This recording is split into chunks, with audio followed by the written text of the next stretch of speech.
Hey, how's it going? Andrew Price here with another Blender Guru tutorial. In this video, you're going to learn how to make this fluffy ball. So something you could put on a birthday card or a Valentine's Day poster. I don't know.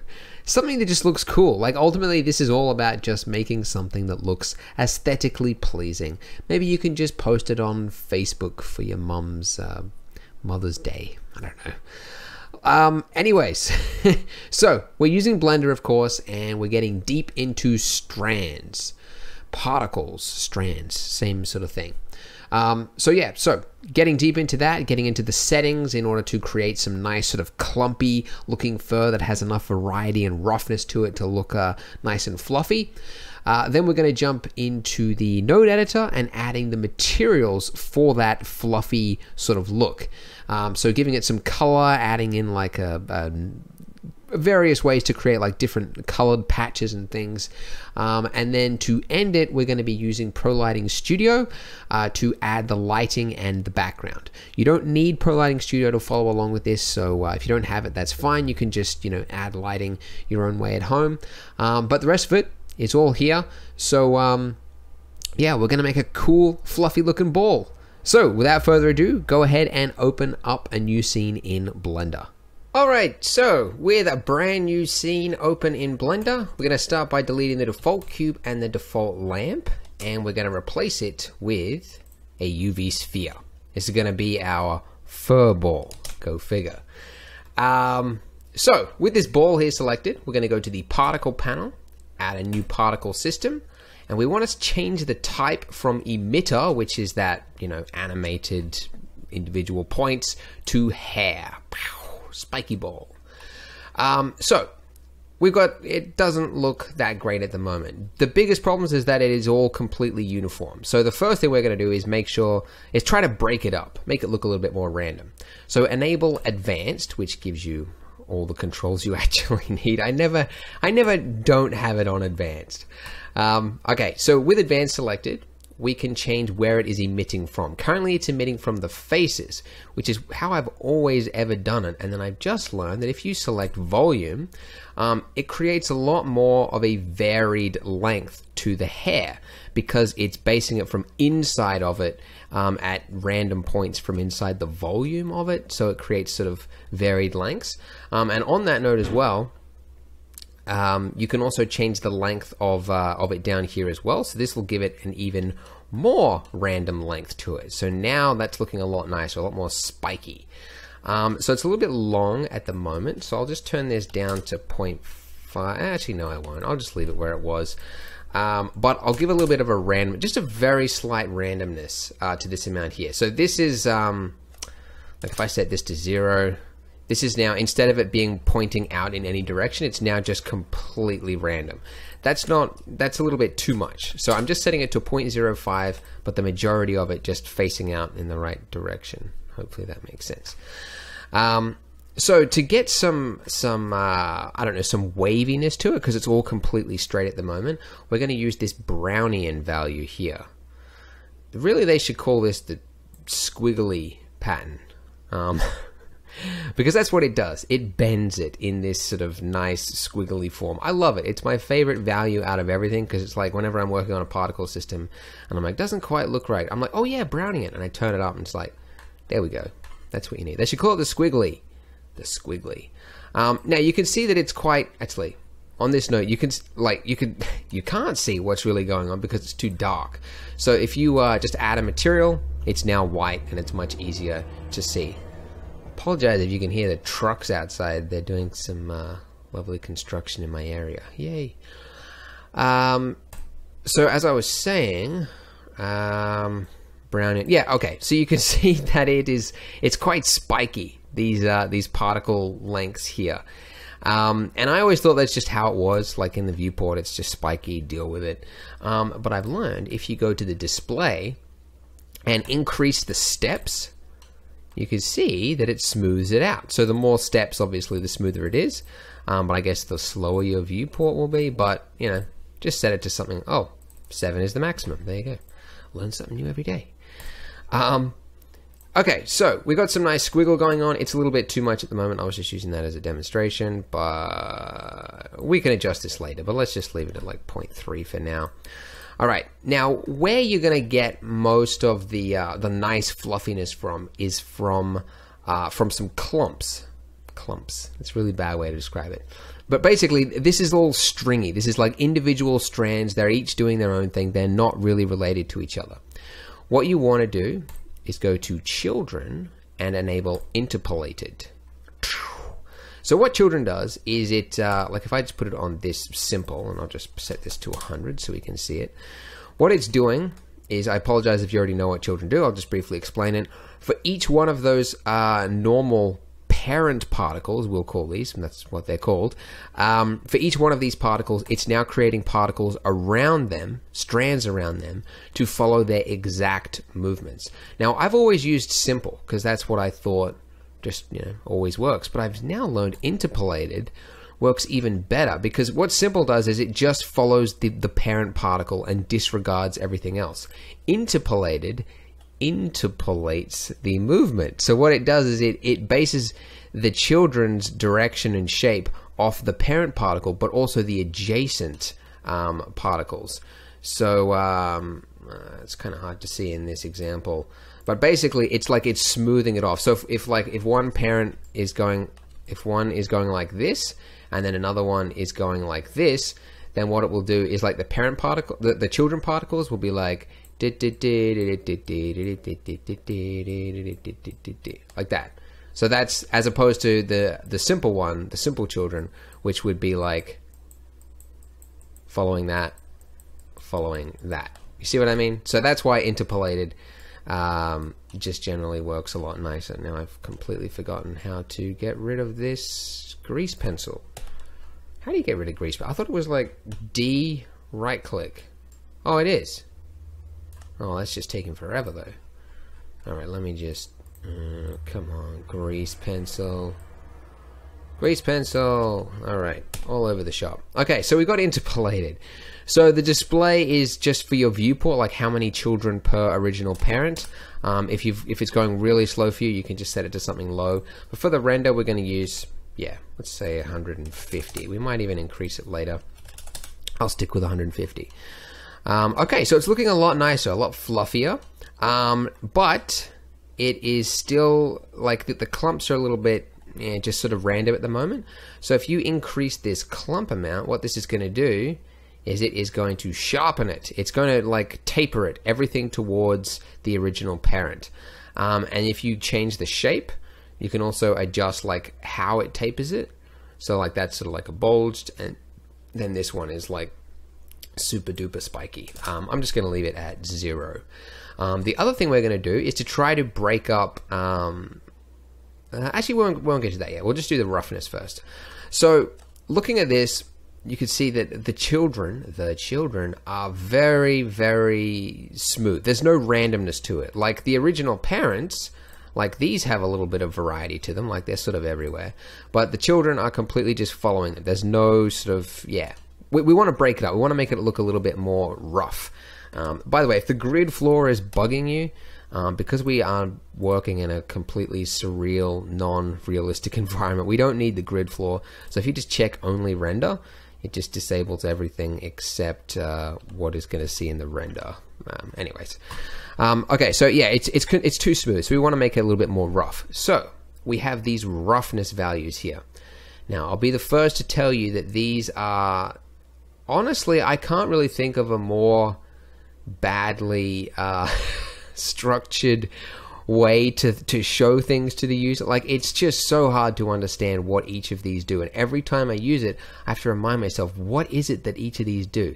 Basically, there's 3 different types of roughness. This is uniform roughness, affecting sort of like the overall, I don't know what you call it, like the flow of it, sort of like large scale roughness. And then this one is gonna, like the randomness down here is like the individual like strands sort of going a little bit spiky, and then the endpoint is the endpoint. We're not going to use the endpoint. Anyway, the best way to actually understand it is just to play with it. So if you just increase, like just holding down and dragging, you'll be able to see what it's actually doing to the particle. So you can see this is sort of like tweaking. It's making some like sort of like a cloud pattern over everything.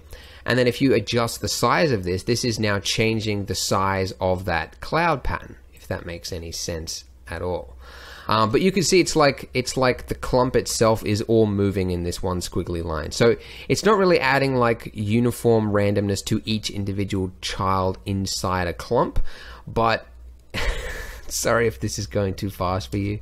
Just I'll try to slow down at the appropriate bits. Yeah, so what we can do is if I set this to 1.5 here, we've now just got a little bit of varied amount to it. And the uniform value is a little bit too much. I'm going to turn it way down. So very subtle, like this is what it was before. Actually, I'll just go a little bit more. And this is what it is after. That's really minimal, isn't it? Really, really tiny. Let's do one that'll actually sort of make a bigger difference. The random amount. Ignore the endpoint and shape there. We're not going to use that. Just the random amount. So if we increase this, come on, catch up. Follow along. Okay, you can see it's like, it's kind of hard to see what's going on. It just sort of looks like everything's just sort of a little bit like frayed. But if you turn down this size value, you'll sort of get a better idea of how it's sort of working. This is going crazy slow. So what I'm going to do, I'm going to turn down this display just to something a little bit, okay, just so that we can see the effects. I'll go a little more. Okay. And I'll just look at this part. So if we turn down this size here, you should start to see, like you can almost, like your eye can start to detect the shape of the clouds, like the squiggliness. There we go. Now it's getting really, really super rough. Now you can see it's like frizzled hair, like that. So that's sort of what we want. Maybe that's a little bit too frizzled. So we're going to dial it up to around about 0.3, 0.4. I'll go a little bit more, and then we're going to turn back the amount. So this is like the intensity of it to about a 0.4, like that, which, you know, is really quite small. I'll just check, actually, make sure. Okay, there wasn't some weird scaling going on. Yeah, I'm going to give it a little bit more, give it a bit of a push, just a little bit, like that. Okay, so we can come back and adjust these if you want.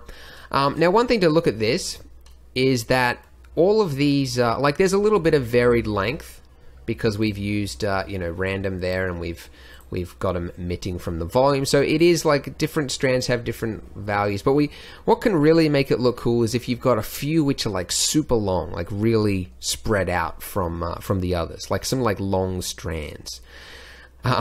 So the way you can do that is this here. Oh, sorry, this length and threshold. So if you just turn back the length, that's just going to shrink every single strand on it.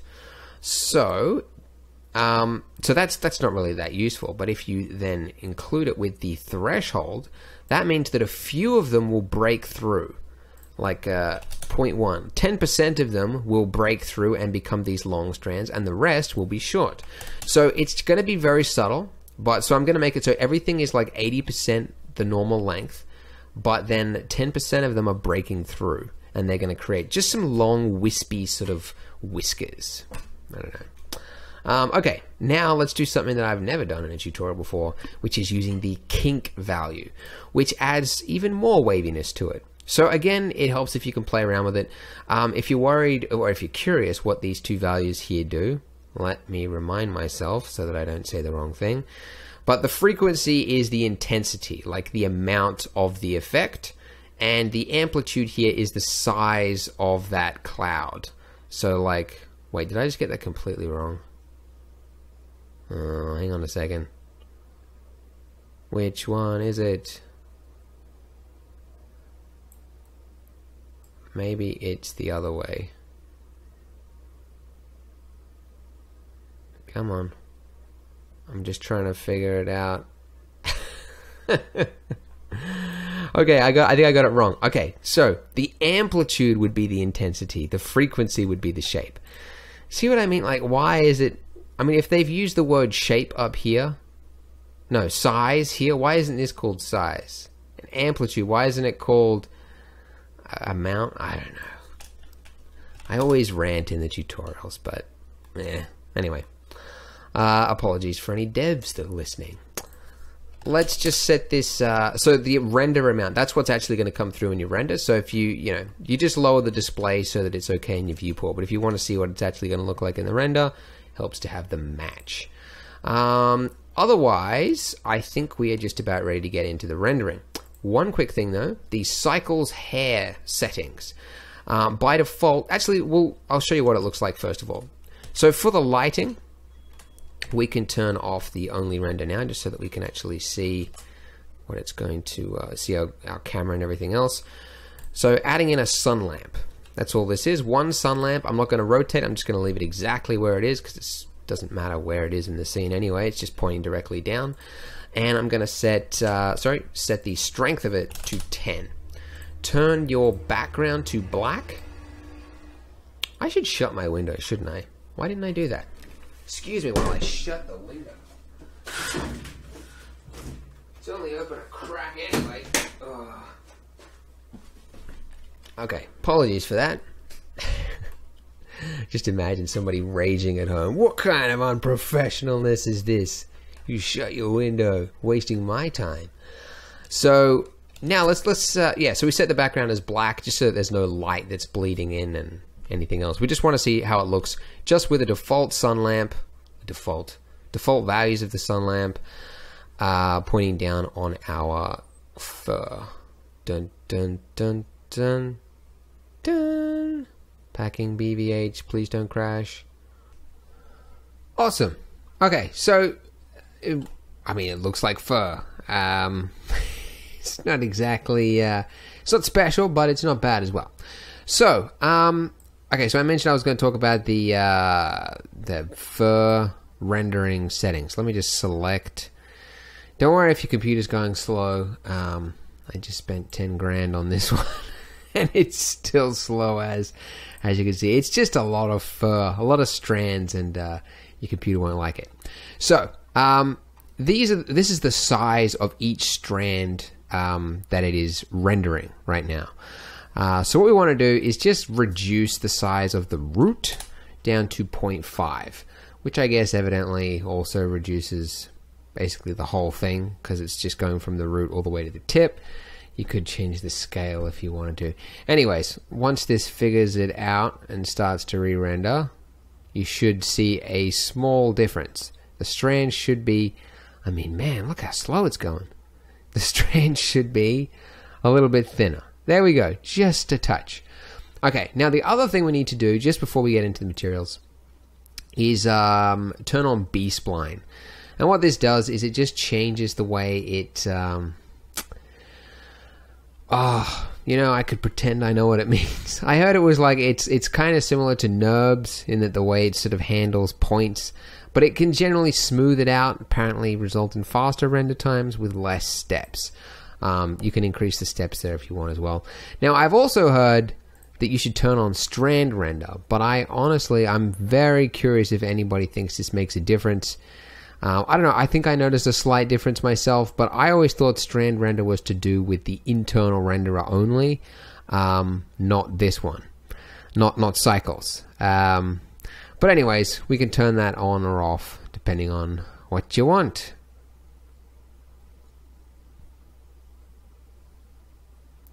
Yeah, I'm just testing it now. It doesn't seem to make much of a difference, but I'll leave it on anyway. Okay. All right. Now let's finally get into the material. So with the sphere selected, I'm going to go to the node editor. Going to node editor right there.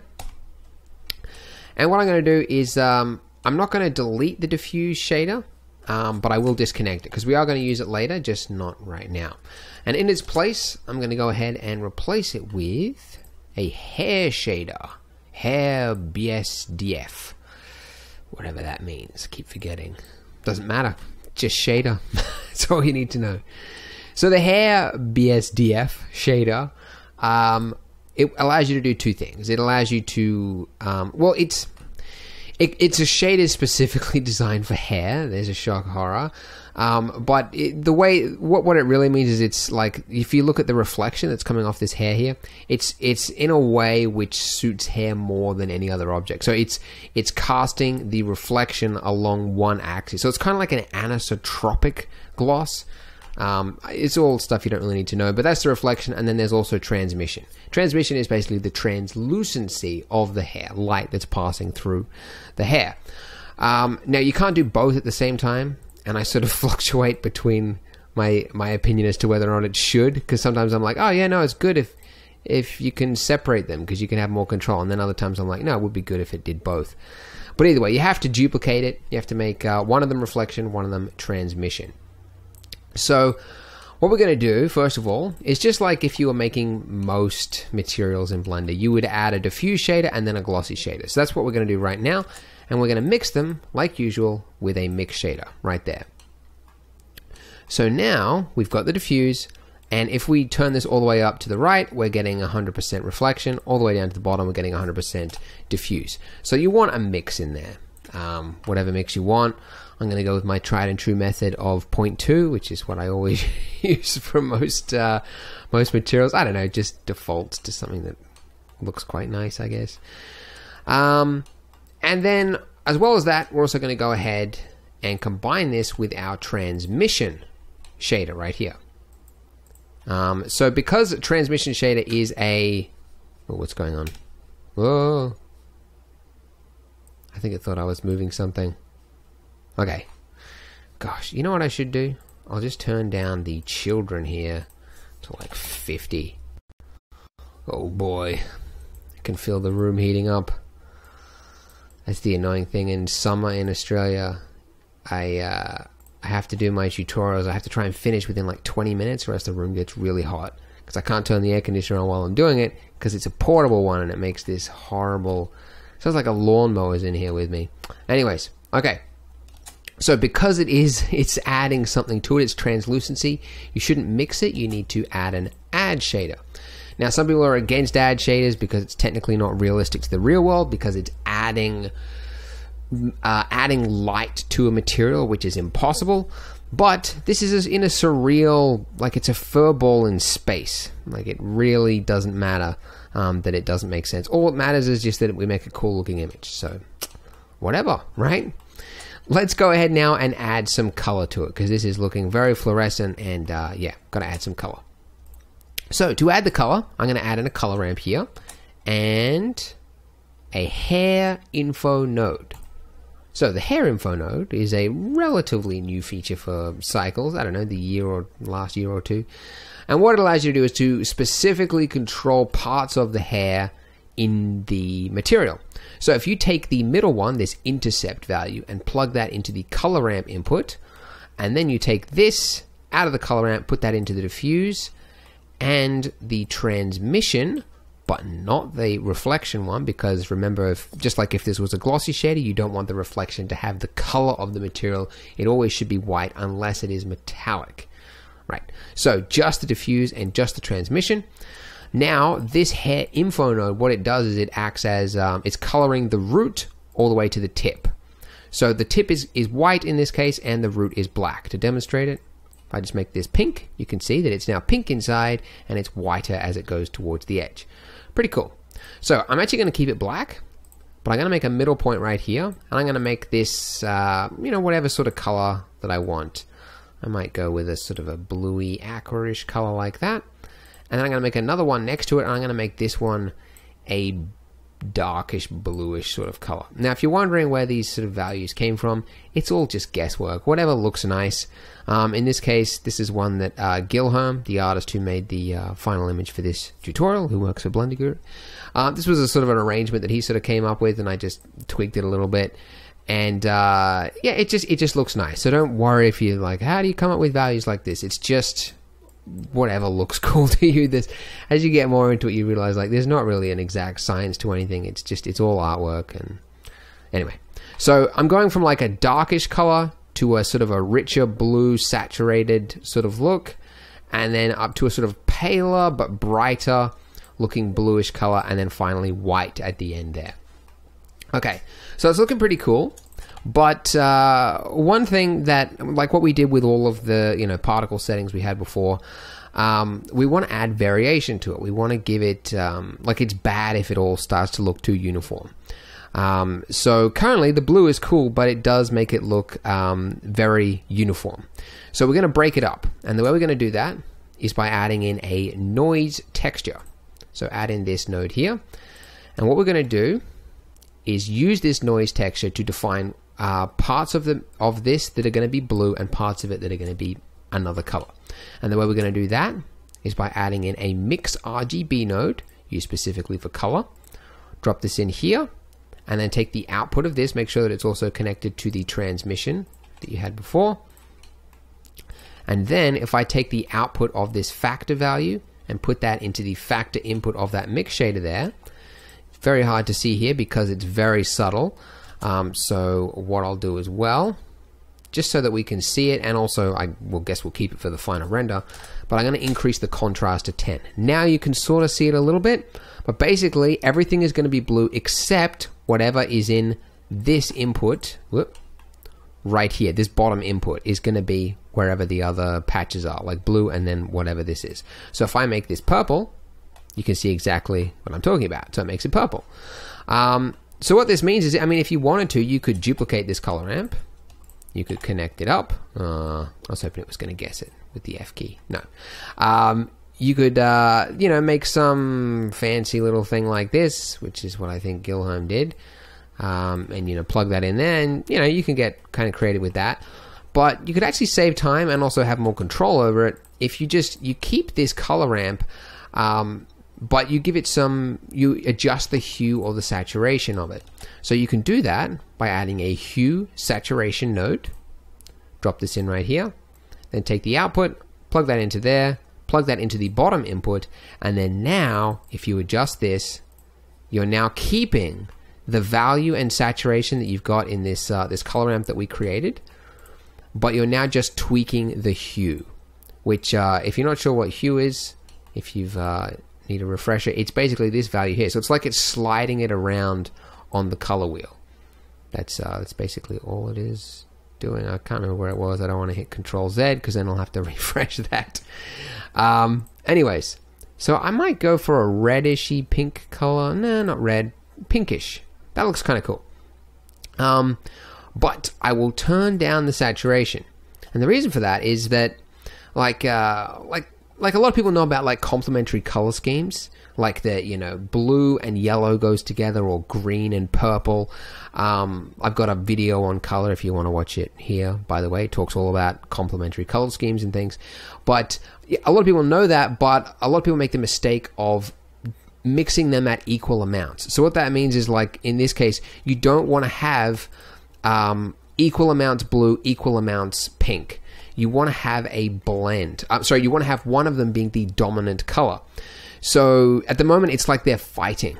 There's pink and there's blue, but it's like they're fighting for attention. They're not at harmony. A complementary color scheme has one that's dominant and another one that is complementing it, like a splash of color to give it an accent sort of thing. So I want to make the blue the dominant one, and I want to make this red just like a subtle complementary sort of kick. So I could adjust. That's getting a little bit too far. I might go 0.6. So yeah, so there we go. So that's what this noise texture is doing. So this is the view outside, just to for those of you who wanted to see the full thing. So this scale value here will define how big those patches are. The higher you go with this, the smaller those patches become. I'm going to use 20, which is a value that I found looks kind of cool, and that just makes the patches smaller, so they sort of look like they're sprouting from individual sort of strands. Actually, let's try 15. Maybe 20 was a little bit too small. Yeah, there you go. My computer just made some metallic noise. Ooh. Weird. Sounded like a screw just fell loose. I was using the computer yesterday, and I swear something was burning. Like I wasn't even doing anything that intense, and I just smelled like I was just sort of like, oh man, somebody must be burning plastic. And then I was like, wait a minute, who would burn plastic? And why is it coming from? It's the computer. And I freaked out and opened it up. Nothing was burning, but the smell of plastic. It's not good. Anyways, back on track. This is looking pretty good now. We're almost ready to do a do some backgrounds or whatever, and some lighting. But first, one final thing I want to do to make it look more like fur. So I mentioned before, or did I mention before? No, I didn't. That the only difference between hair and fur is that hair, like at the root, the hair will be thick, and at the tip it'll be of equal thickness, whereas fur tapers. So at the root it is thick, and then it gradually tapers all the way to the end where it becomes thin. So hair is basically consistently thick all the way through. I'm sure there's a little bit of tapering as it goes along, but it's mostly consistent. The other thing which we're going to do right now to make it look more like fur is transparency. So fur gets more transparent as it goes along, especially more towards the tip. So that's something we're going to do right now. It's just going to give it that little extra look of fluffiness. So the way we're going to do this, by the way, I'm going to zoom out right here. Or actually, I'll zoom in just on the tip here, because for some reason, when you do this next part, like, it'll really slow down your render time. It doesn't like dealing with transparent shaders. So I'm going to add in a transparent shader here. I'm going to add in a mix shader and drop this in right here. So what this is doing, like, it's computer slowing down, I can feel it, is it's just made it 50% transparent, because this is just a basic mix shader. So all over from the root to the tip, it's just 100% opaque or 100%, whatever. This is 50%. So what we want to do is, if you remember, this intercept, the intercept will control the color or the values from the root to the tip. So if I take the output of that intercept node, oh, that's a long way to drag. You know what? I'll just add another one. By the way, somebody tell me if this actually adds anything to render times. If you reuse a node, like if you it's like recycling versus just making a new one. It's like if this is a hair info node and there's another hair info node over there, if I just make a new hair info node just for ease, does it slow down render times at all? I don't think it does, but I just wanted to ask. And tutorials are a great way to ask a question to the masses. So adding it in right there, now that's going to make it, it's going to have that effect, but I want to amplify it, so it's just really only affecting the tip. So to do that, I'm just going to add in a color ramp node, drop this in right here, and then the black is going to be the opaque, and then the white is going to be the full transparent. So I just slide this all the way to the end there. You'll see that your render time immediately improves because it doesn't have to deal with transparency through all of those strands there, just for the tips, and your computer likes it a lot more. So there we go. So very subtle, and I'll just show you very quickly. If I just select this mix shader here and then press the M key, that mutes it, and you can see just the tips of it, like how it looks like it's a little bit harsh on the tips, but then when you use that with a little transparency, it just looks a little bit faded. A little that word sort of changed meaning nowadays, but it looks a little bit a little bit fluffier. That's really what we're trying to do. Whew. All right, so it looks pretty cool now. Now we can get into the lighting and adding a background. So we're in the final stage of the tutorial now. So what I'm going to do, I'm going to jump to the 3D viewport here. And I'm going to delete the sun lamp, and I'm going to be, as I mentioned at the start, going to be using Pro Lighting Studio to do the lighting and the background. So I know that not everybody has Pro Lighting Studio, and frankly you don't need it. I'm going to use it because it just makes things quicker and allows you to experiment a bit more. But if you want to follow along at home, just adding your own lights, add just follow along. Okay, so with Pro Lighting Studio, this is it right here for those of you who haven't seen it. And by the way, if you want to check it out, you can click this link right here. That'll take you to the Pro Lighting Studio page.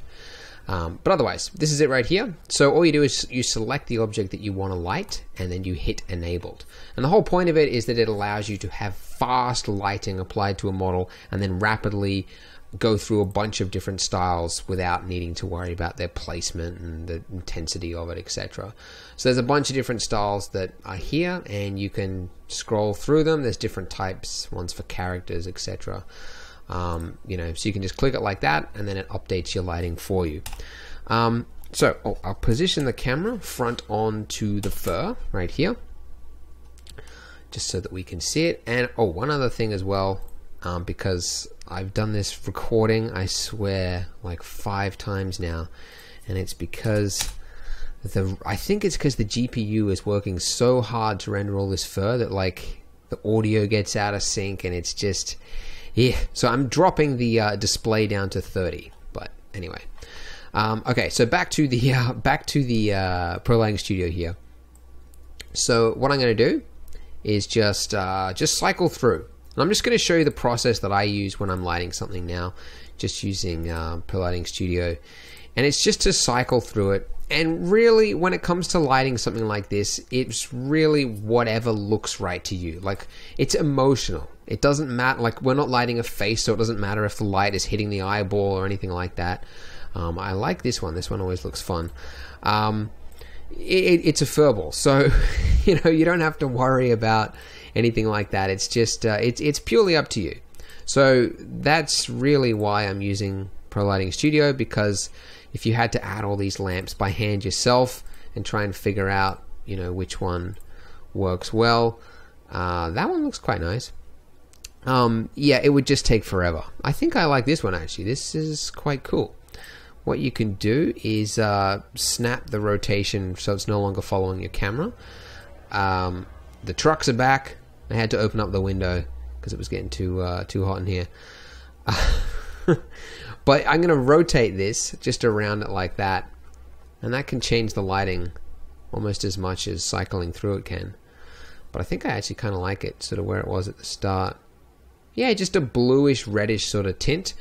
And yeah, I don't know, I think the red might be a little bit too intense, so I'm just going to select that lamp there, and I'm just going to dial back this the saturation of this one.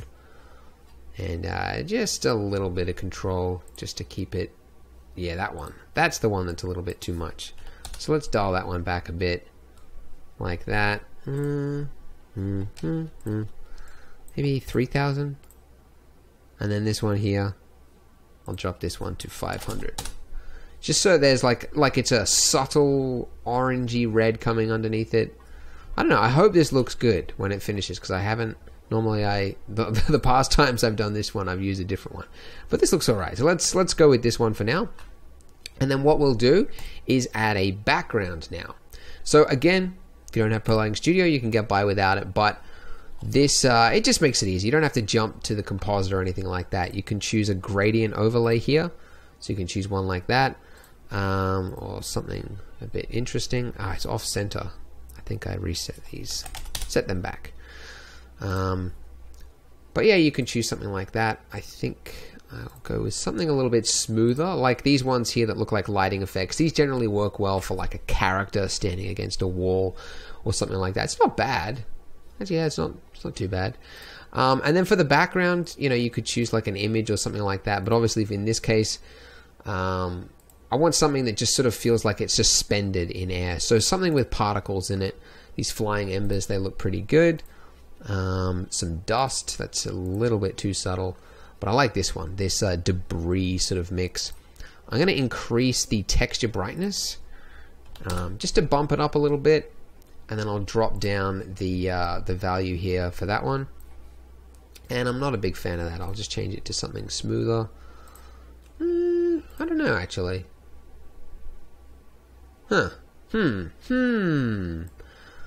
might drop the opacity of it, just so that maybe it shines through a little bit more.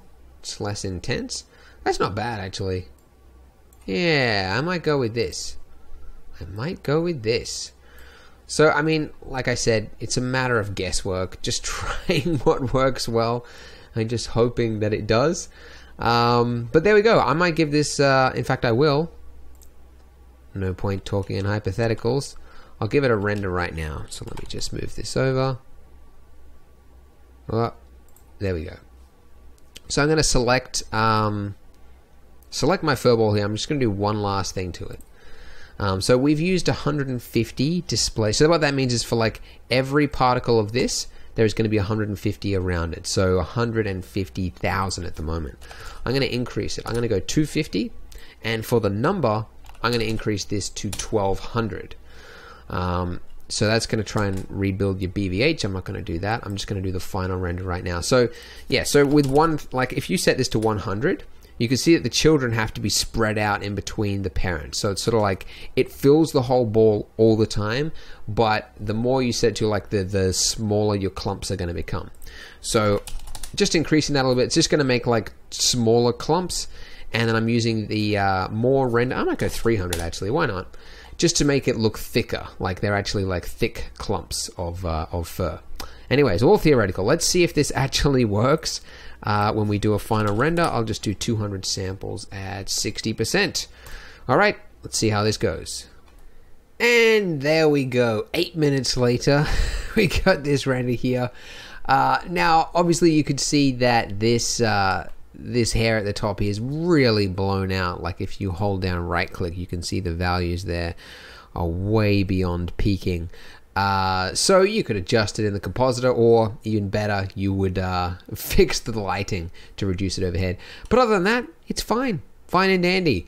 So there you go, a cute fluffy ball, which here is the real final render that Gilholm used making this method.